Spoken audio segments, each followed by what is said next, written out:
भोजन में अगर नमक ना हो तो भोजन स्वादिष्ट नहीं लगता और ना ही उसे खाने का मन करता है। ऐसा इसलिए क्योंकि नमक ही है जो भोजन में रुचि लाता है। आयुर्वेद में बैलेंस डाइट का मतलब कार्बोहाइड्रेट, प्रोटीन, फैट, मिनरल से नहीं है, बल्कि षड्रस युक्त आहार से है। षड्रस यानी मधुर, अम्ल, लवण, कटु, तिक्त और कषाय रस। इनमें लवण रस यानी नमक भी आता है। नमक जरूरी है, लेकिन इसके नुकसान भी हैं, तो स्वस्थ रहने के लिए हमें इसके गुणों के बारे में पता होना चाहिए। हरिओम, सात्विक जीवन में आपका स्वागत है। मैं डॉक्टर नेहल शर्मा, सात्विक जीवन के इस पथ पर आपकी साथी।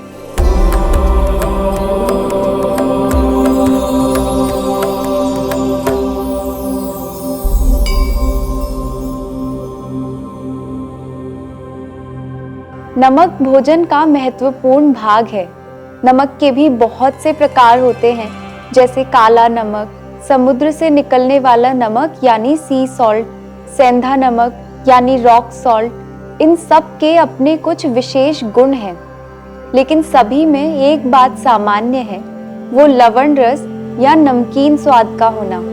लवण रस के शरीर पर प्रभाव यदि हम देखें तो इसके लिए कहा गया है लुनती इति लवणः। इसका अर्थ है जिसमें चाकू यानी नाइफ के जैसे तीक्ष्ण, शार्प और काटने वाले गुण हो। लवण के लिए कहा गया है ये शरीर में जल्दी से घुल जाता है, क्लेदन करता है यानी शरीर में आर्द्रता बढ़ाता है, मार्दवकर है यानी ये मृदुता और सॉफ्टनेस शरीर में लाता है।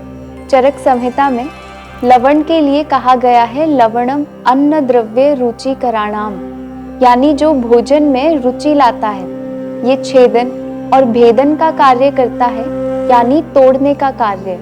इसका अर्थ है यदि आप इसे अधिक इस्तेमाल करेंगे तो हड्डियां कमजोर हो सकती हैं। लवण को मुख विदाह कर भी कहा गया है, यानी ये मुख में जलन उत्पन्न करता है, दीपन पाचन का कार्य करता है, भूख बढ़ाता है और भोजन को पचने में मदद करता है। साथ ही वायु को कम करता है, यानी ब्लॉटिंग, फ्लॉट्युलेंस अगर किसी को है तो उनके लिए भोजन में नमक का उपयोग अच्छा है। आयुर्वेद में दीपन पाचन और ब्लॉटिंग कम करने के लिए लवण से औषधियां भी बनाई जाती हैं। इनमें एक प्रसिद्ध औषधि है लवण भास्कर चूर्णम। लवण का प्रयोग यदि कहीं जकड़ाहट है, स्टिफनेस है, तो उसे कम करने के लिए भी किया जाता है। इसके लिए बाहर से लवण का सेक करते हैं। लवण जमे हुए कफ को भी निकालता है और सर्व रस प्रत्यनिभूत है, यानी सभी दूसरे रसों के प्रभाव को कम कर देता है। अग्नि को बढ़ाने वाले और भोजन में रुचि उत्पन्न करने वाले इसी नमक का यदि आप अधिक उपयोग करें तो ये पित्त दोष को प्रकोपित करता है, संधियों को ढीला करता है, हड्डियों को कमजोर बना सकता है, रक्त को दूषित करता है, दाह यानी जलन उत्पन्न करता है, मूर्छा यानी चक्कर आने की अवस्था तक आ सकती है, अत्यधिक प्यास लगने की समस्या बढ़ जाती है। लवण के अधिक उपयोग से मांस धातु का भी शोष होता है, यानी ये मसल्स का डिप्लीशन करता है। कुष्ठ रोग यानी त्वचा संबंधित विकारों का कारण बनता है और इन्फ्लामेशन यानी सूजन बढ़ाता है। दांतों को भी कमजोर करेगा और बालों का झड़ना, बालों का सफेद होना, एसिडिटी रहना, एक्जिमा या एक्ने जैसी समस्या को बढ़ा देगा। इसलिए बहुत सोच समझकर कम मात्रा में नमक का उपयोग हमें करना है। आयुर्वेद में सभी प्रकार के लवण का विस्तृत वर्णन हमें मिलता है।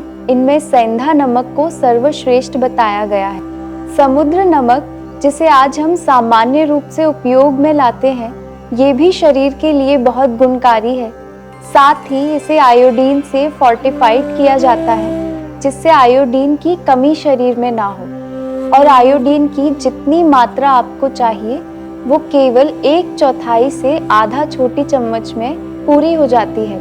इसके अलावा chips, junk food, soya sauce, ketchup, pizza, इन सब के माध्यम से जो नमक आपके अंदर जा रहा है वो सब एक्स्ट्रा है, जिसका स्वास्थ्य पर बहुत हानिकारक प्रभाव होता है। इसलिए लवण युक्त भोजन जरूर करें, लेकिन मात्रा का ध्यान रखें और स्वस्थ रहें। आत्मा और परमात्मा के मिलन की इस सात्विक जीवन यात्रा में हमारे साथ बने रहिए। दिव्य शक्ति की कृपा हम सब पर बनी रहे। मैं और मेरा सात्विक जीवन का परिवार फिर से योग और स्वास्थ्य से जुड़ी कुछ नई जानकारियों के साथ आपसे जल्द ही मिलेंगे। तब तक के लिए हमारे इस वीडियो को लाइक और शेयर करें और हमारे इस चैनल को सब्सक्राइब करें। हरि ओम तत्सत।